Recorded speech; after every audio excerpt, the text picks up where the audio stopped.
Hi, and welcome to Dark Renaissance, my informative guide to Darkest Dungeon. I'm Fwop.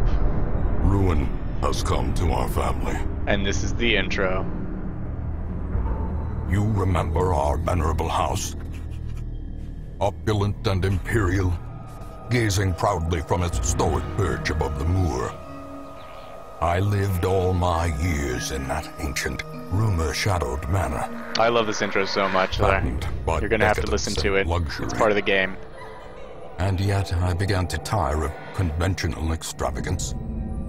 Singular, unsettling tales suggested the mansion itself was a gateway to some fabulous and unnameable power.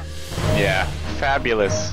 Exactly. With relic and ritual, I bent every effort towards the excavation and recovery of those long-buried secrets, exhausting what remained of our family fortune on swarthy workmen and sturdy shovels. The best kind of workmen and shovels. At last, in the salt-soaked crags beneath the lowest foundations, we unearthed that damnable portal antediluvian evil. The worst kind of evil.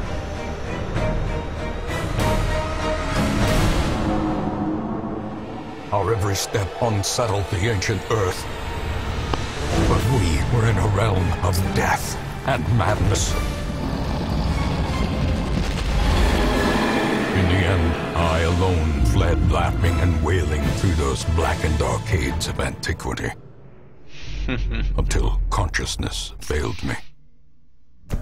You remember our venerable house. Opulent and imperial. It is a festering abomination. I beg you, return home, claim your birthright, and deliver our family from the ravenous, clutching shadows of the darkest dungeon. Alright guys, I hope you are prepared. The Darkest Dungeon is an incredibly challenging roguelike. Let us start a new game.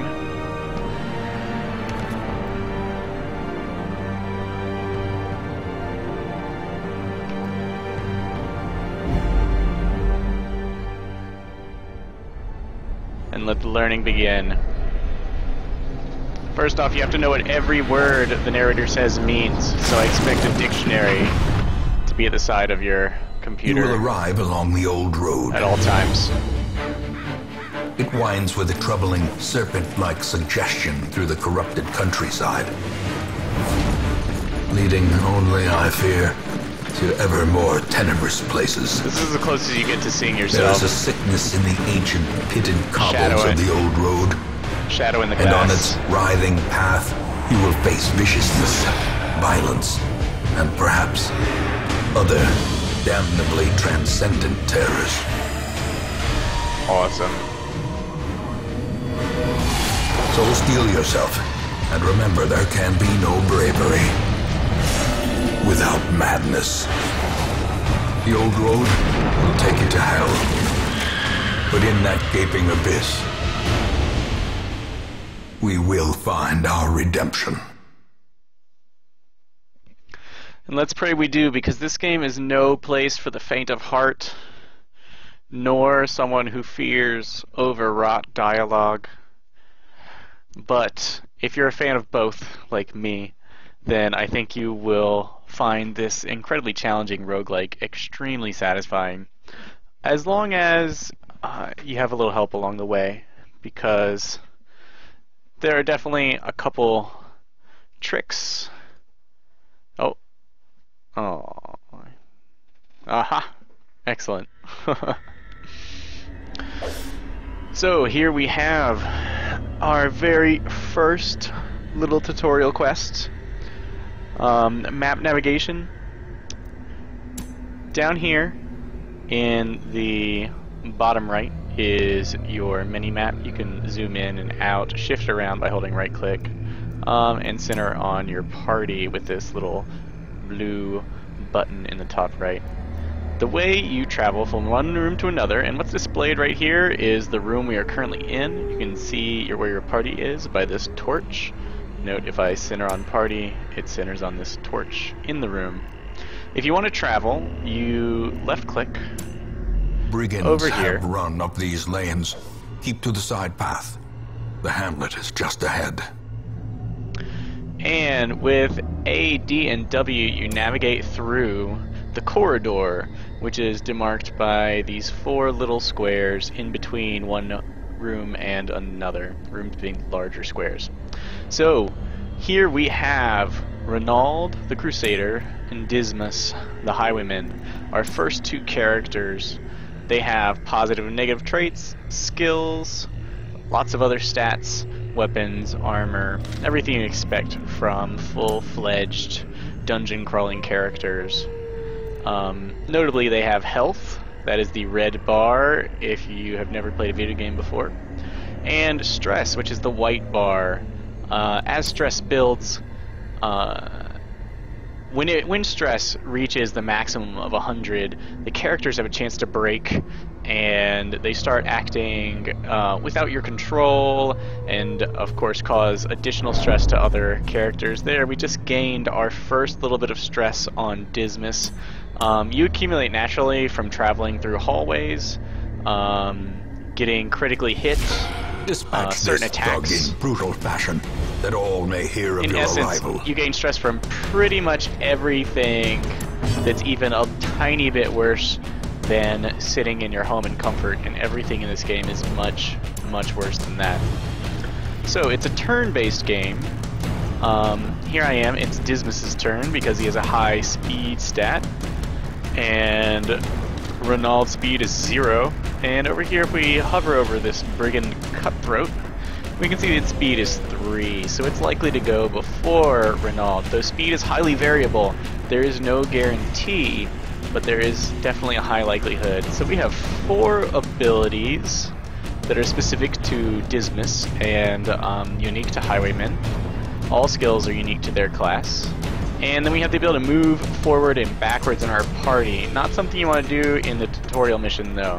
Much better to kill. So the way attacks work and abilities work is you see these, let's call them yellow and red dots right below the skill.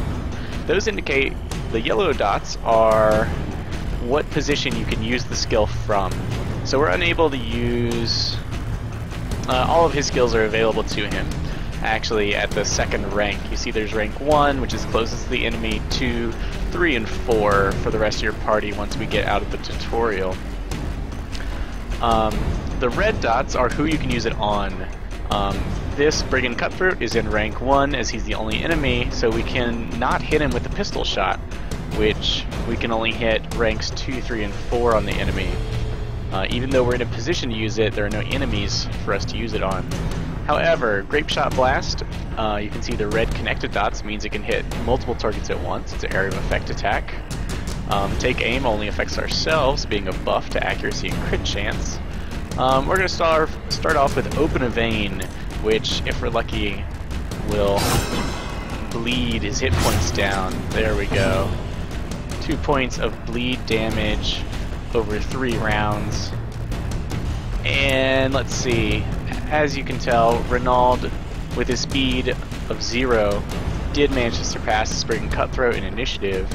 So, looking at his attacks, we've got Smite, which is just a front rank bash that happens to be extra good against unholy monstrosities like skeletons, probably ghosts.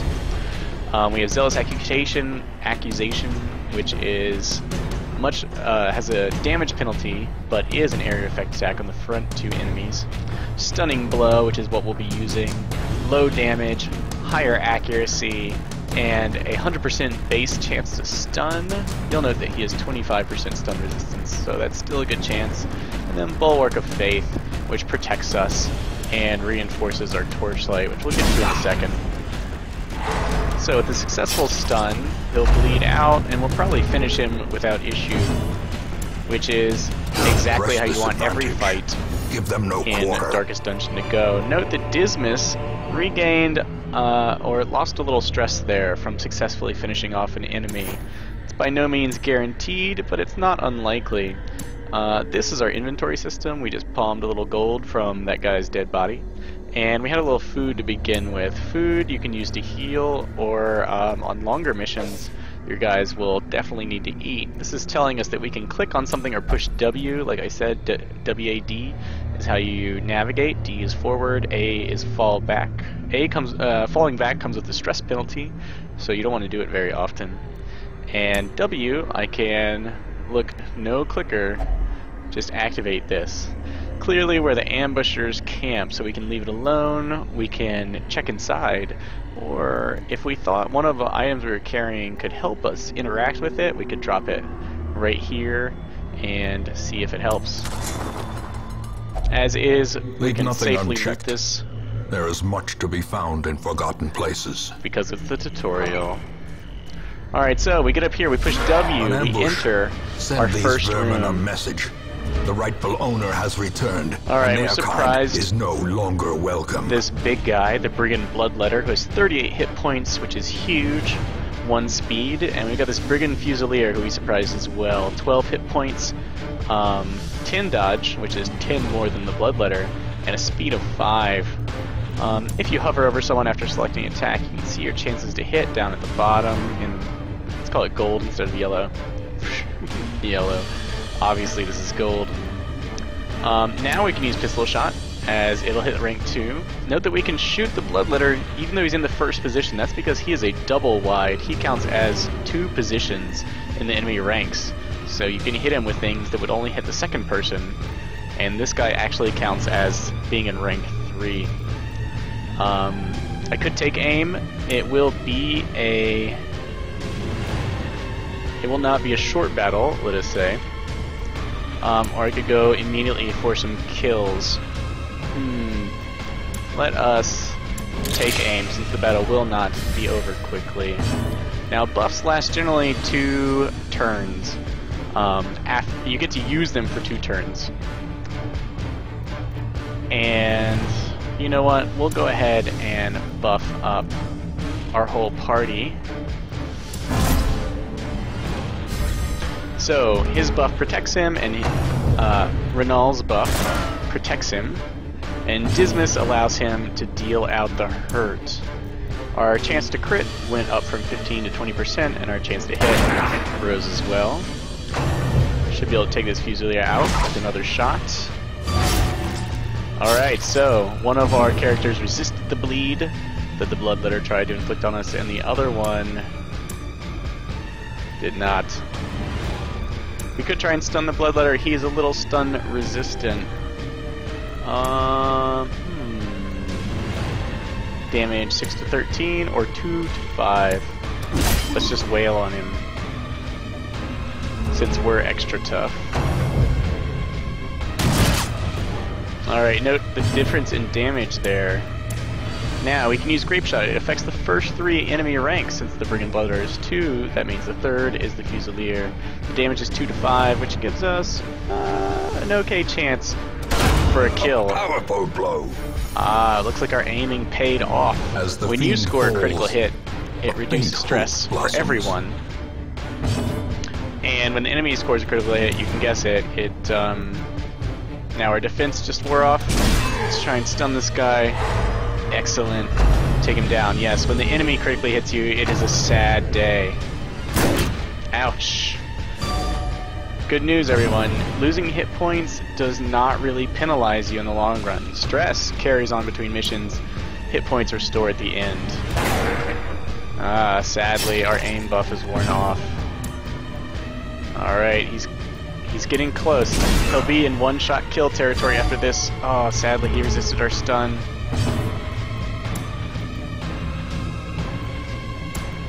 Four to 9 damage, 3 to 8, but a better chance to crit. Yes. The bigger the beast, the greater There the you glory. go. That was a perfect intro mission. We actually reduced our stress, which is incredibly unlikely in missions.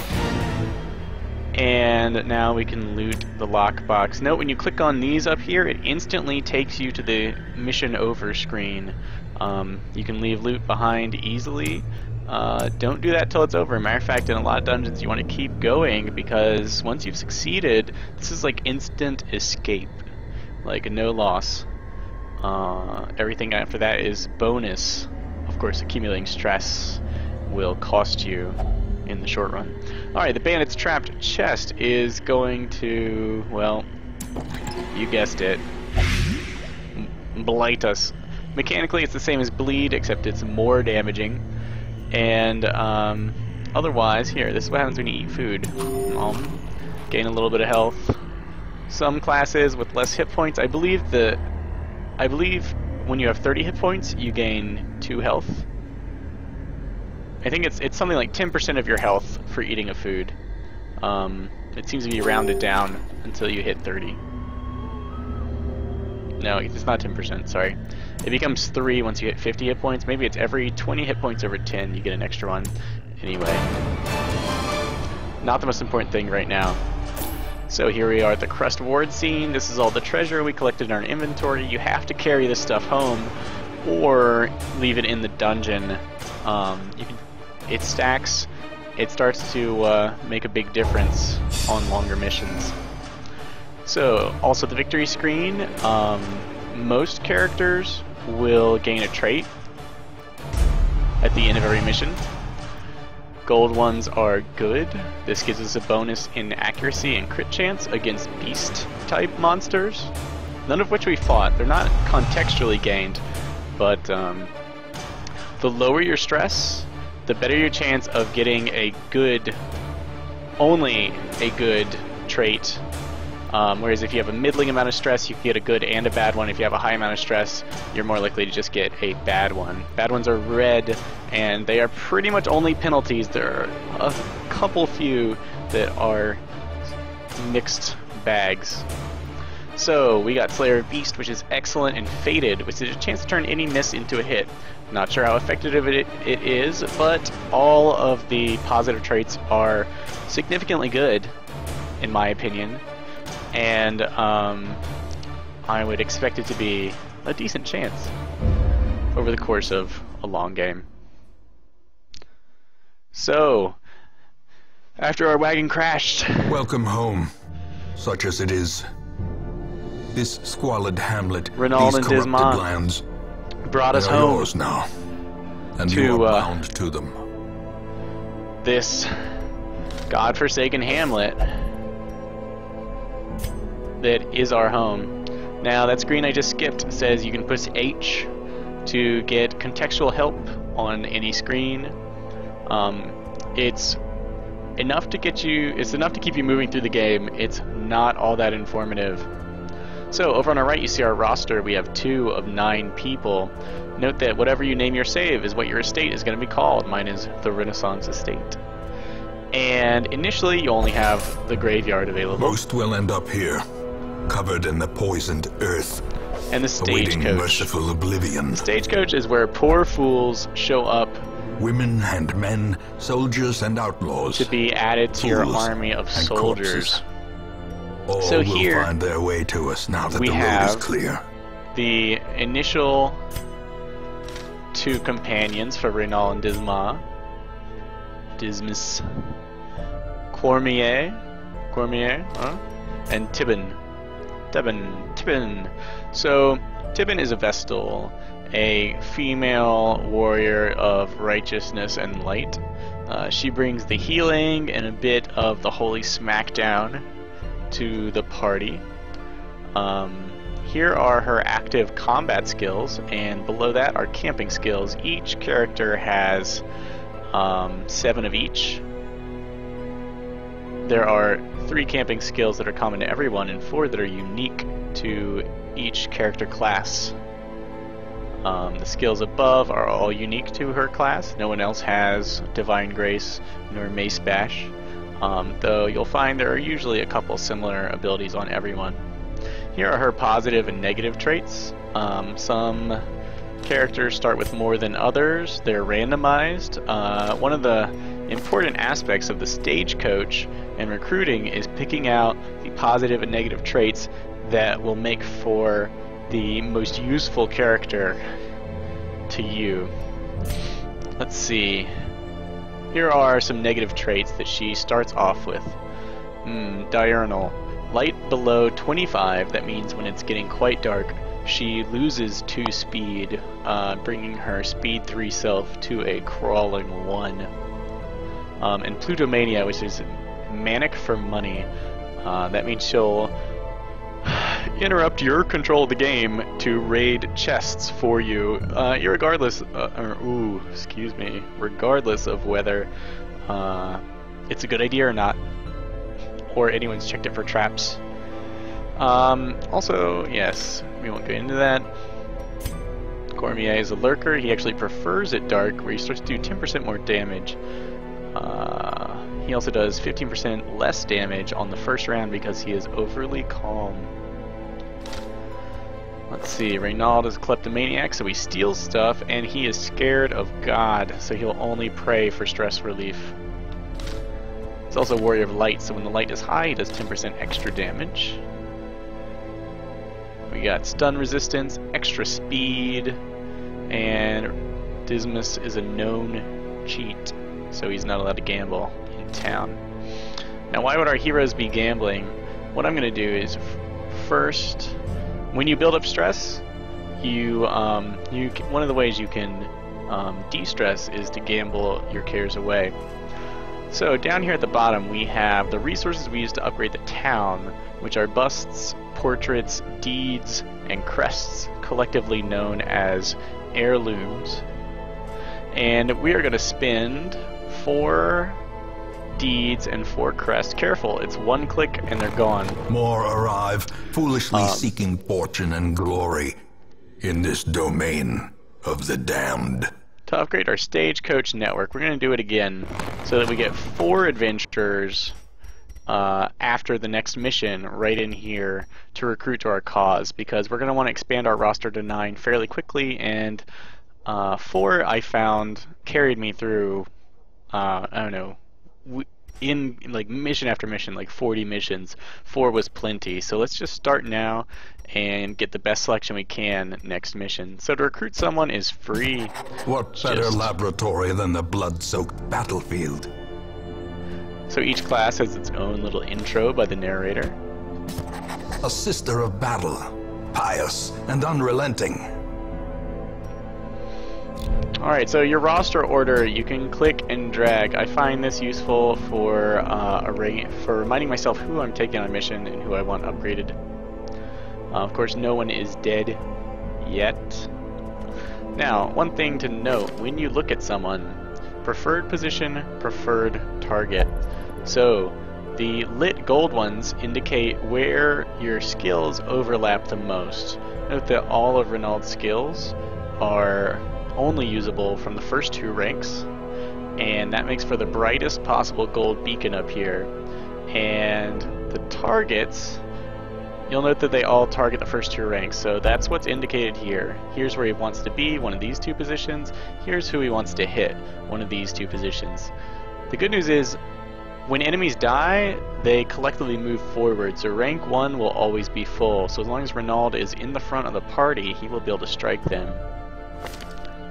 Dismas is a little more complicated. He obviously likes to be mostly in the middle, but he has at least one ability that can strike from the back or the very front. Pistol Shot can strike from the back, Grape Shot only from the middle, Take Aim from anywhere, and Open Vein from the front and middle. So he's a pretty adaptable character, able to strike from any position. Mostly prefers enemies to be there rank 2 and nearby, though he can still target ones in the very back. Tibbin is a little more forward, you can tell just looking up here, but she can do something from anywhere. And Cormier is stronger near the center back. We'll be keeping him in the back. Your characters can be rearranged by enemy abilities, so it's good to have at least one ability from every position, but you can always just move back into your preferred position. Alright, so let's go ahead and jump into the second mission, and I'll explain of madness and morbidity. how embarkation works. Alright, first thing, to go on a mission you must have 4 heroes willing to risk their lives. We will take these 4, then the provision button lights up. Then you pick a quest from one of the areas on your map of the estate. And for us, the only choice is this skirmish, where we go up against unholy abominations and murderize them. This time 0 here indicates if camping will be involved and how many times you will be allowed to camp. Camping is a beneficial time for your party to restore much needed health and reduce accumulated stress, as well as to trigger powerful buffs and other effects that you can only get while camping. Generally, camping buffs last until you camp next, or until the end of the quest, so getting a buff here can be incredibly powerful.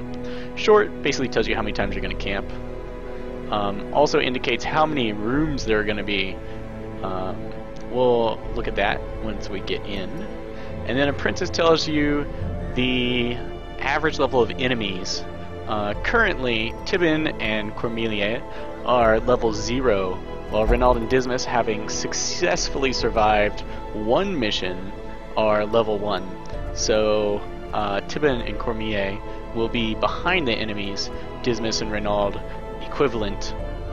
When they're level 2, you can send them on level 1 missions, and they will be, if well equipped, significantly more powerful than the average enemy. But once they become level 3, they will refuse to go on level 1 missions. If a hero is 2 levels higher than the average enemy, then that mission will be beneath them. So to keep farming low-level missions, you'll have to continue recruiting low-level heroes. And making room for them, of course, via the stagecoach upgrades. So these are our expected rewards: 3,000 gold, 2 bust heirlooms, and 2 crest heirlooms. Crests are the general currency. You always spend some crests to make upgrades, and busts only apply to certain buildings. But we'll get into building up the Hamlet later. Do we have any items in our trinkets? No trinkets. Nothing to worry about yet. Life is simple. The cost of preparedness, measured now in gold, later in blood. In a lot of blood if you are not properly prepared. I suggest you always bring at least 8 food. Your heroes have to eat, and they'll each eat 1 food when you sit down to a meal. When you camp, you can eat just a tiny bit of food. I think it's like 2 food or half a food per person who eats to successfully camp. The more you eat, if you feed them 8 food, like 2 food each, it'll be a feast. It'll reduce their stress and restore more health than a lesser amount of food. We'll talk about how much to bring each time, but at least 8. And you can bring a couple torches. The tutorial suggests 4. I'm going to... yeah, I'll go ahead and bring 4. I suggest always bringing a shovel, sometimes as many as 3. And I'm going to go ahead and bring 1 of each of these in the hopes of being able to showcase what they do to you. Now, any of these provisions that you don't use by the end of the quest are completely lost, no refunds, gain nothing back. And in general, they can't do anything for you except help you on the quest. Restoring my health means nothing at the end of a quest. I can't like turn these back in for any kind of bonus. So smoke them if you got them. You see something that says it's locked, throw a key at it. You see a grave you want to dig up, use your shovel. Shovels actually take out obstacles, these walls that pop up in your way, and digging through them by hand is incredibly demoralizing to your whole party and a little damaging. So you actually want to be quite frugal with your shovels. The fiends must be driven back. And what better place to begin do not waste than your the shovels. seat of our noble line. So, like you said, we are digging into our old ancestral manor. And we start off in this room, of course, where our torch is. Boom, right here. We note that there are 1, 2, 3, 4, 5, 6 rooms to this short dungeon. And there's a branch here where you can go one way or the other. Note our torch starts at 100 radiance, which increases our chance of scouting and our chance of surprising monsters. Scouting is a beautiful thing. When you enter a room, you have a chance to scout after any battle that may or may not take place, and it will tell you what's coming up in the next corridor or two nearby, which can be incredibly useful. It's the only way to avoid traps without just stepping on them. So there's nothing in this room. Our party, as you can see here, is ready to go. Let's go. Alright, we've met our first interactable. These will glow white. They're kind of in the background. You can push W to interact or click on them. This is a torch rack, and torch racks will never hurt you, unlike pretty much everything else in the game. Love the torch rack. Here is an obstacle. This is what I was talking about, why you have to bring a shovel. If you encounter one this early, you might wish you'd brought 2 shovels. Even the cold stone seems bent on preventing passage. I hope there's not another one. You can clear it by hand, which really, really sucks. It's like 20 stress on everyone. That's rough. Or you can burrow through. If you're nervous, bring 2 shovels. Actually, when you're adventuring the ruins, go ahead and bring 2 shovels all the time. Like I should have.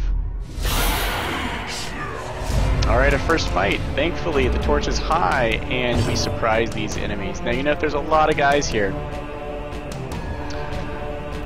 Well, we have our pick. We can try and single someone out with our pistol shot from the back ranks. These people in the back are quite squishy. These 2 are fast and can cause a lot of stress to us with their attacks.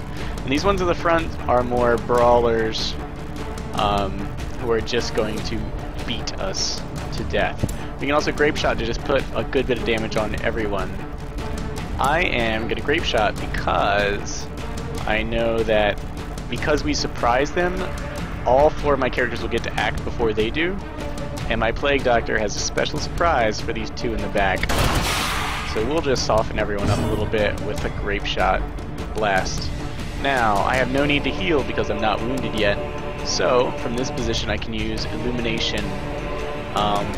It does 40% less damage, has a chance to crit. It raises my torch level, which is nice and safe. And my target has a chance to make their dodge go down. Let's see, dodge 13, 13 to 0. So let us blast one of these guys. Now it does 2 to 5 damage. Let's hit this one. Since he's pretty weak, we only have to hit him one more time and he might die. Yeah, now I could protect myself. I do have a Vestal who can heal. So let's just put on some extra damage. Maybe we can kill this cultist brawler before he gets a chance to do anything. Uh-oh. What do you know? This guy does not have the abilities I thought he did. Turns out these 2 falls, a faint hope are randomized. Alright, so Eldritch Push. There you go. Now our party's getting mixed up. It's a good thing some people are flexible. You can still attack from the back row. She's already acted, so these 2 we know are still going to act, and I would really like to avoid this guy's turn, so we are going to pop in for not enough damage to prevent him from acting. Oh! But no, we still can't get him. So, all in all, it is best to strike at people who haven't acted yet, especially if you're inflicting blight or bleed, because then when they do act, they'll take that additional damage this turn. Oh, he resisted it. And here is that stressful attack. Very low damage, very high stress. Now she has been pushed up.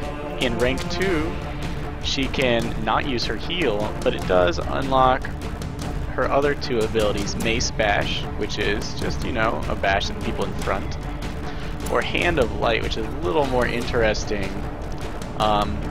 It does a little less damage, but it has a chance to reduce its target's damage output and accuracy, and perhaps it gives me the ability to smite unholy things. Well, this guy isn't active yet. Maybe we can make his next action extra bad. Okay, since he's all debuffed and stuff, we're going to go for Stunning Blow on the cultist acolyte so she can't screw with us next turn. Alright, he missed, hopefully because our debuff is in action, but you can never count on anything. Alright, we want this guy gone. Give them no quarter. Excellent. Unfortunately, we didn't recover any stress from killing him, but that's the way the cookie crumbles. And we are gonna smite her for just enough to kill. Excellent. Now, this guy's left. He's got 7 health. He is debuffed. Is there anything exciting we can do? Let's just try and finish him off. Alright, he's blighted. He has 4 health left. He's taking 2 per round. Don't want to count on it. Looking at our abilities accuracy, Stunning Blow is 5 accuracy higher, and pretty much any hit will cause enough damage for him to die. Woo. Accuracy does not affect crit chance. There's a specific Remind yourself skill that for that. overconfidence is a slow and insidious killer. But we'll take it. And you know how some of my party regained sanity, lowered their stress level from scoring a critical hit. Alright, let's see. Plague Doctor only. 10% chance to blight skills. Minus 8% heal received. A mixed blessing. Let's go ahead. You can blight skeletons, you cannot bleed them. And then, let's see, there's an armor in the background. Interactables like armor and other relics have these blue kind of rooms with a goblet on them. That's the relic room indicator. As you'll get to know, this is the entrance room indicator. We are going to activate it. Whoever is active will receive the benefit or penalty of interacting with an object. Let me go ahead and tell you that armor is always good, and an antique suit of armor stands amidst the ruin. I wonder if I could put holy water on it for better result. I'm not sure. Armor and fountains, or what are the altars? Good altars are always good. So we are protected with the Knightly Aura that gives us plus 10 dodge and plus 10% protect. Protect is a powerful stat that reduces all incoming damage by a ton, as far as I can tell. Now crits do a ton of damage, but basic attacks will be reduced to 1 or 2 on him for the rest of Ambushed by our foul adventure. invention. So no, traps don't do all that much damage, but they do a ton of stress. Oh, let's get our party back in order. Always important. And Renal, check that pack. Found some gold, found some food. Very nice. What next? Indeed, Renal, the pack. Now, my torch is getting dimmer. As torches get dimmer, the amount of stress you take is increased. Your chance of scouting goes down, and your chance to surprise monsters also goes down. You can increase your torchlight. So our torch is at dim light 63. You can increase it right here. Boom. Use one of your torches, have it go up by 25. And now we are back at full scouting and monster surprise chance. You can let it drop down. Surprise is by no means guaranteed. Dazed. Up. Reeling. And About there to we go. break. Well, the protect stat did not work as well as I'd hoped. Now, both of these guys have attacked already. I would love to penalize this guy's attack more than I would like to heal. Because if he misses, that would be awesome. Or perhaps I can kill him. Excellent. And then we just don't have to face his turn at all this round, giving us a huge advantage. So that was telling us that we can bandage our poor bleeding heroes. Generally, bandages I find are more useful for interacting with the environment if you have a Vestal healer on board, but they can prevent a lot of damage, more than food can heal. And anti-venom works for blight in the exact same manner. So let's go ahead and stun one of these guys.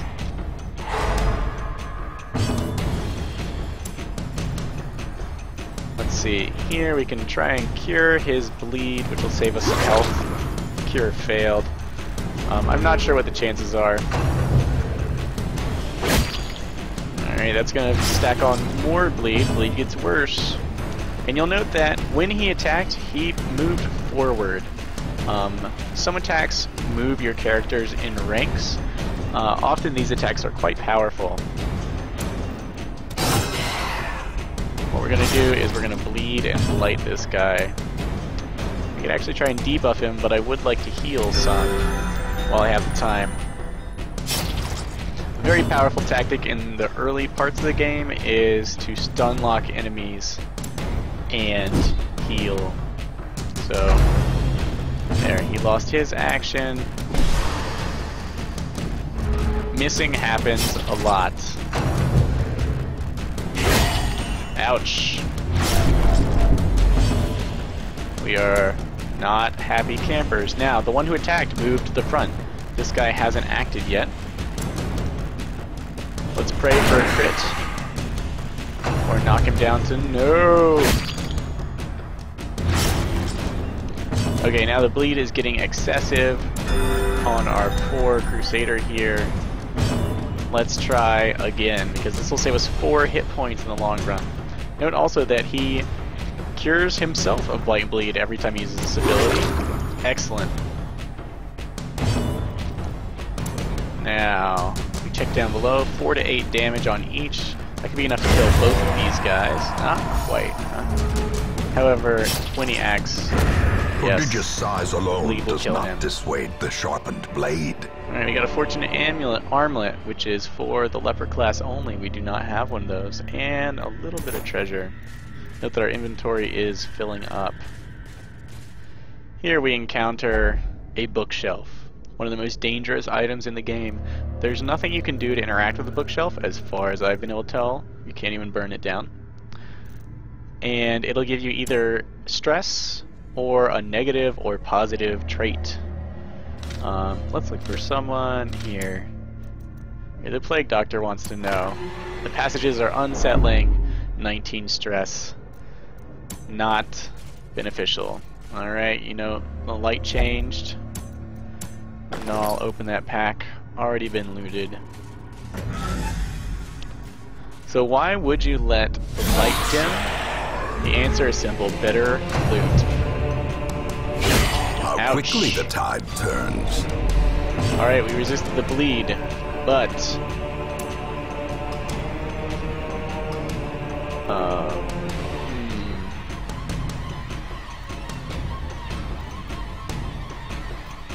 that does not mean we're doing perfectly. We're gonna do Emboldening Vapors. We're gonna mix that with Grape Shot to really put the hurt on these 3. Okay, not stressing this out is great. This Arbalest guy in the back is really gonna hurt when he goes off. And of course we have been denied our stun.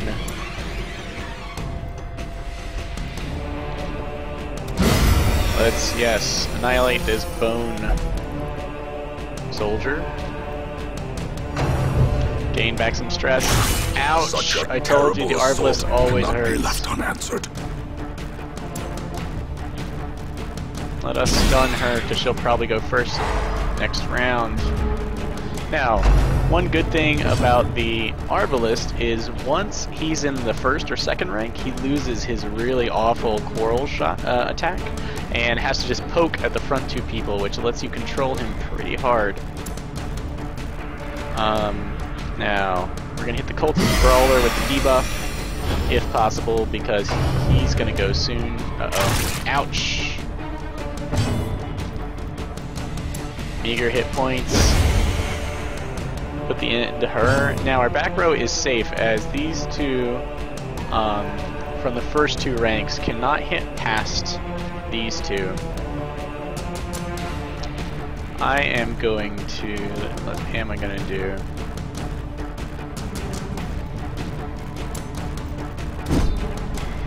So, the skeleton is an unholy. You can tell right below its speed. Goes name, hit points, dodge, speed, and then it says unholy. The Crusader's first attack, Smite, does 15% extra damage to unholy. Now, let's see. Grape Shot Blast will hit both of these guys. It does 3 to 7 damage. That's enough to kill the Brawler if we're lucky. And he's debuffed if we're not lucky. Whew.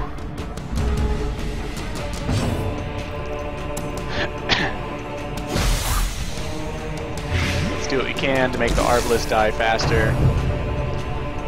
There's that Bayonet jab. Weaker by far than its awful other attack. Put an end to you. And if you wanted to raise your Torchlight, you could using the Illumination attack. And we will. Because with our party These beat up like nightmarish this, creatures can be tons of felled. heirlooms and They gold, can be beaten. we could really use the light. Now, let's see. We need to complete 100% of room battles. That means there's at least one more room battle left. We have a little bit of extra food. We're going to feed it to Reynald. Because he has 30 or more hit points, he receives 2 healing for each food. Nobody else has enough hit points and would only receive half that benefit. I could feed 4 food to them. I can reliably expect to eat only once more before this map is done. Ah, look. Here is a decorative urn. It holds the ashes of the departed, which is a clue that you might want to purge evil. I mean, you kind of want to experiment around, but if you're watching here, spoiler alert, holy water will make sure that you get a positive result, which for me is 3 onyxes worth 500 gold each, and an emerald worth 500 as well, so 2,000 gold right there. Note that these stack up to 4, making them quite beneficial. A partially intact set of experimental equipment. Spoiler alert number 2, alchemy table is prone to enjoying medicinal herbs. Let's give our Plague Doctor a chance. The herbs disinfect the station, giving me gold. Don't you know that's how it works? Oh, a trap. Curious is the trap Stress maker's is art. mounting. His efficacy unwitnessed by his own eyes. I'm gonna go ahead and feed 4 food here. Light a torch to get up to that maximum chance of surprise. Oh, I forgot to reorder my party. Pray for an empty room. I want her where she can heal. And we go back. Now, monsters and traps can appear in already explored hallways, though it happens rather infrequently. And often you get to see them. That does not mean you can disarm the traps. Traps have to be scouted to be disarmed. You're just gonna know that one's gonna pop up and bite you. Alright, literary works. Do I really want to deal with it? Fine. Alright, that was a positive effect. Robust. If you want to see what that is, click down here on the little mask symbols, and your new traits will be in gold. Actually, they'll be glowing white, whether they're good traits or bad. Robust gives us plus 15 disease resistance, which is great because diseases are actually permanent negative traits that lower your stats. Semi-permanent, I suppose.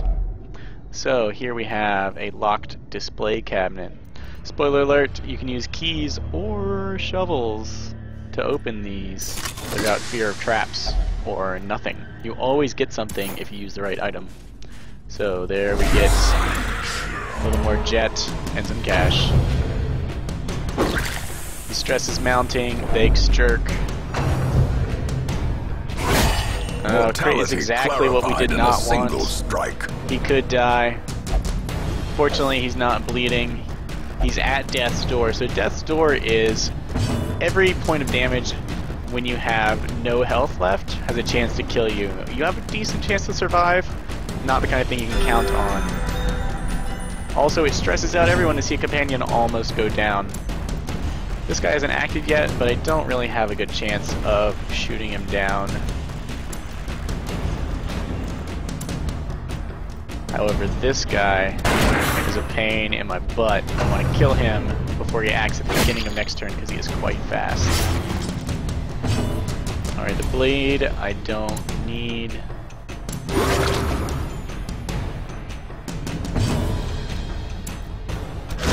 Oh no. Oh no. Stupid goblet. No.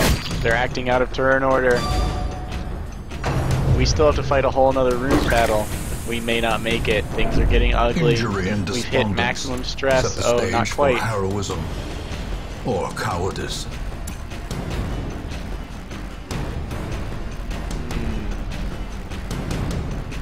Not enough healing to go around. We're stressed out.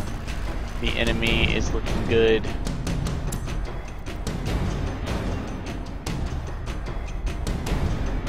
Let's raid Dismas. Let's raise his health because the brawlers are more likely to get an attack in. Alright, this one has less health. Oh, I was hoping we might be able to kill him. Alright, with Grape Shot Blast, we should be able to take out this Bone Courtier. Oh, Darkest Dungeon, why? Death waits for the Thankfully, he resisted that. However, stress has risen to the point where our Plague Doctor has become selfish. Now that he's afflicted with selfishness, he's going to stress out the rest of the party for the rest of the mission. And we can't hit to save our lives, and our lives might be lost. On the brink, bleeding on death's door is really bad news.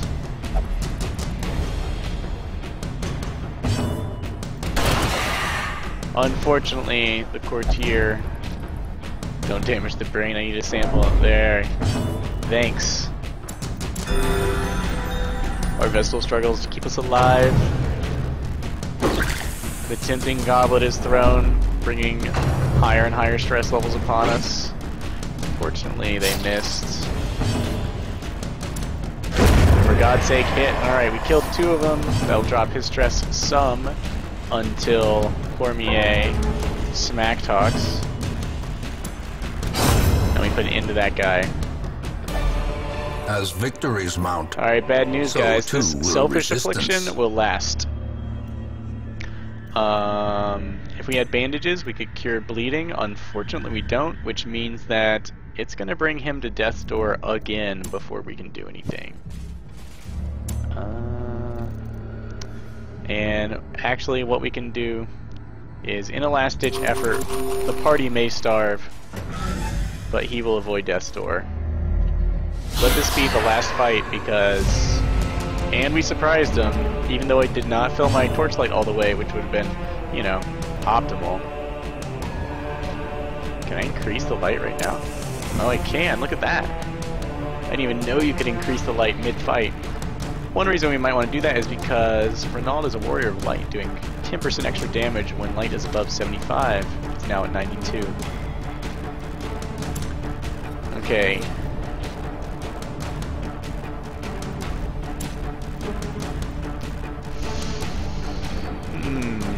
Damage or healing? Let's go with damage. Oh, God, guys.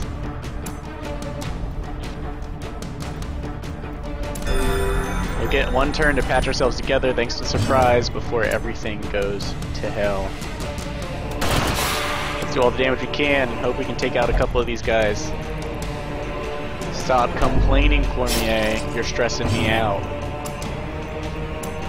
Okay, we're gonna put our protection on him, make him as tough as possible.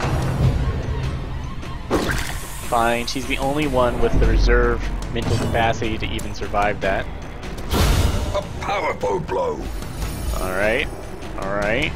Feeling better. You can actually remove an affliction if you reduce their stress to 0 during the course of a mission. I find that almost unimaginable. But I suppose it could happen. Could pray for a crit here or just load on the damage. Let's just pile on the damage when we can. We need this fight to end. It doesn't have to be pretty because it's already incredibly ugly. 2 to 5 damage. That might be enough to kill.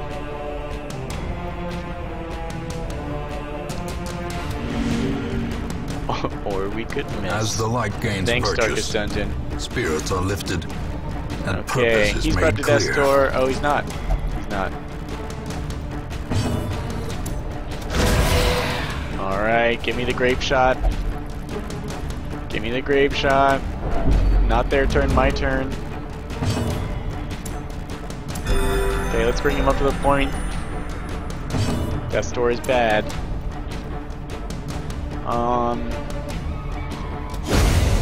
Let's take her out. And excellent. Now, can this courtier use its awful ability? No, I'm pretty sure it has to switch the knife in the dark. It's at the front. Some abilities could pull it all the way to the front, preventing the awful. Cannot hit. You're such a dick. Can't bleed it, but I want to do maximum damage per hit. We have a backseat stabber here. He refuses to take my command, but does alright on his own. This thing will die next turn. However, if I attack, I have a small chance to score a critical hit, which could reduce my stress, so no point not attacking myself. A trifling victory. Please tell me But that a was the end of this victory quest. nonetheless. Thankfully, we just pulled through. Now, oh look, we scouted. Here you'll see there's an empty room. That's what that means. Guaranteed to be empty if you scouted it. Scouting does not lie. It does reveal everything intervening between, every intervening item. This blue square is an obstacle. We would need a shovel to get through it without incurring a slight damage penalty and a ton of stress. So there's no way we're going there. We are done. Give me my goodies. Room by room, Let me hall out. by hall, we reclaim what is ours. Alright, so you'll note that we collected double the cash from fights and goodie boxes that we were awarded from the quest reward itself. The primary way of making money is carrying it back from the fight. So you want to make an effort to collect as much gold as possible. You have to balance that against carrying heirlooms, which take up which stack to varying degrees. Crests stack really deep. You can see I brought 20 back. Busts and what are the other ones? Busts and deeds stack, but I think 6 to a pile, and portraits stack 3 to a pile. So they're significantly harder to bring back. And of course, this hall is added to this hall, so lots of goodies. Now, let's see if I was right. We do gain Resolve XP. When you level up here, that allows you to equip better arms and armor if you've built the proper upgrades in the Hamlet, as well as train your skills to higher levels. Alright, so we get a Torn Rotator Cuff, which reduces our melee damage by 5%. And we are now Scroungers in the Ruins. That's where we just were, so whenever we come to this type of mission, we get 10% chance to scout. Here we are a witness. After seeing troubling behavior, Tibin will no longer take part in the prayer activity while in town. That's not so bad. Rotator Cuff we might want to take care of at some point. Fast Healer. While in camp, that's in the camping phase, not in town. Heals 10% more. Not all that beneficial, but it could have been a lot worse for someone who totally flipped out. I see something long absent in the sunken faces of passers-by. A glimmer of hope. Don't get too hopeful, guys. Everyone is pretty darn stressed out. We did unlock the Tavern in Abbey, which will let us take care of some of that stress. And Cormier and Tibin survived and have reached level 1 themselves, which is nice. And of course, we finished the quest. We've got a stockpile of gold, and we brought back some bust portraits and crests. So let's take a look at what we can do with those. The cobwebs have been dusted, the pews set straight. The Abbey calls to the faithful. So the Abbey and the Tavern are similar in nature, both stress relief buildings. The Abbey upgrades with busts. And there are 3 levels of care we can give our people, if they will accept it here. Dismas can go to any of these. Renaud refuses to... yes, will only pray for stress. You'll see that he is barred from going to the cloister or being whipped at the flagellation station in the penance hall. So let's take a look. 1,000 cash to find peace through meditation, 1,250 to pray, 1,500 to be beaten. Now, one thing I've noticed in my playthrough is that the penance hall can occasionally hand out a 20% damage buff, which is pretty awesome. That applies to the whole next mission, or maybe just to camp. That seems most likely. But that's a significant bonus. Similarly, the tavern has 3 levels. Cards and curtained rooms promise solace to the weary and broken alike. Of course, Reynald can't do anything but pray. Dismas is a known cheat, so he's not allowed to gamble. And the rest of these guys can go wherever they like. And of course, there's the caretaker, who is always taking up one of the slots in one of the stress relief functions. The tavern is upgradable with portraits. So the 2 are not competitors for the same resources. But, and of course the brothel here, which is the expensive one, it goes in the same order of cost, 1,000, 1,250, 1,500. The brothel has a chance to increase your speed by 5, which is pretty much double for most classes. Alright, so, since this crew is completely stressed out, we're probably going to take all 4 of these guys. That's one reason we upgrade the stagecoach to 2 levels before we adventured, so that we could get a whole fresh crew of non-stressed out people. Here we have Montcanisi, the Seeker Hellion, deadly and tough, with an obsession of cleanliness and lockjaw, which reduces her accuracy and damage, which is pretty awful because she is a kind of berserker melee class. So we will have to take care of lockjaw sometime soon. But we'll take her. Barbaric rage and unrelenting savagery make for a powerful ally. Alright, we have another Crusader who is resilient. 10% stress heal, so restores stress significantly better. But is afraid of unholy. That's minus 20% stress resist from unholy monsters, which is kind of ironic because his abilities are specifically do extra damage to unholy monsters like the skeletons. So he might not be a good candidate to go to the mighty ruins. sword arm anchored by holy purpose. A zealous warrior. We'll consider taking a mission somewhere besides the ruin where we're less likely to run into unholy monster types. Here we have Bertrand, a seeker occultist. Occultists are another generally back rank unit, kind of like the Plague Doctor or the Vestal. They can fight most effectively from the middle or back. They have some very interesting abilities, all of which are quite strange, and sometimes a little detrimental. Their version of heal heals you for a random amount on a wide range and causes bleed, which you can successfully resist, but kind of negates the heal unless you figure out how to mitigate the bleed, which is totally possible.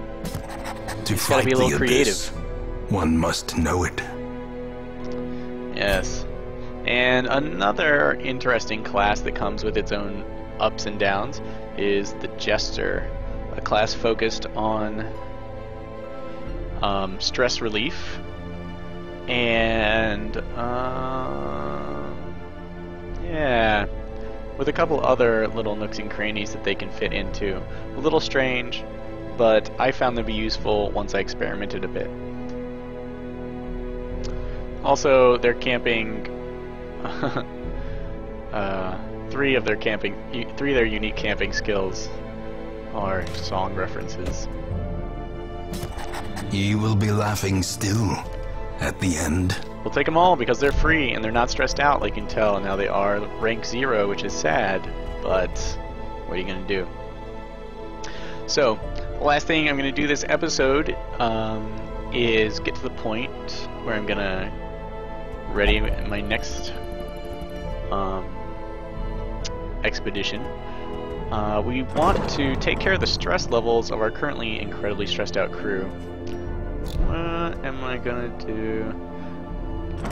So I believe you heal more stress the more expensive treatment you dole out for. Let us spin some busts to upgrade. Let's see, heal only prey. Here, I'm just planning this out. Tibbin looks like she could go another round before she succumbs to horrific stress, if we're lucky. And Dismas, why don't you go ahead and meditate some.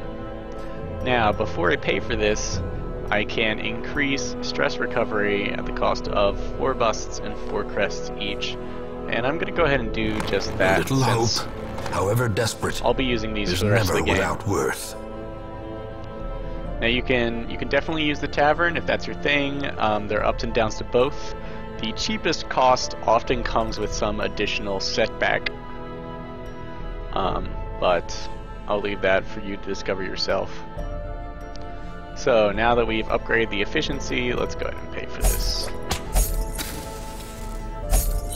Now, once we reduce Carmier's stress, he will lose the selfish affliction and return to his good old not smack-talking everyone else in the party self.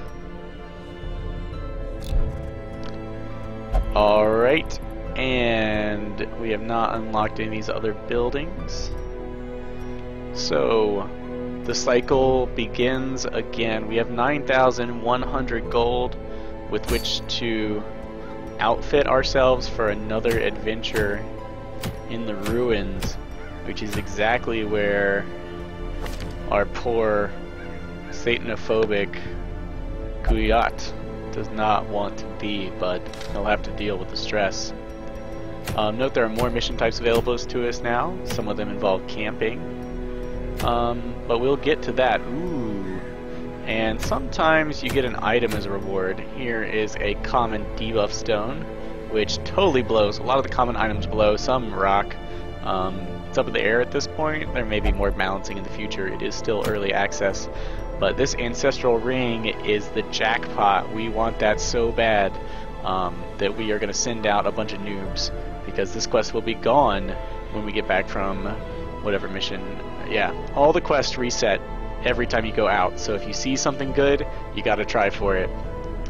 This could be a bit much for our new crew, but we can always hope and trust in them. Alright guys, thank you so much for watching. I hope this has been informative. Please tune back in to the Dark Renaissance. For more information and guides, I will have a link in the description section to my Google Doc, where I have accumulated all of the strategic and tactical insights that I've been able to write down from my early access time. And I encourage you to take a look at that and raise your knowledge a little bit to help you succeed where this game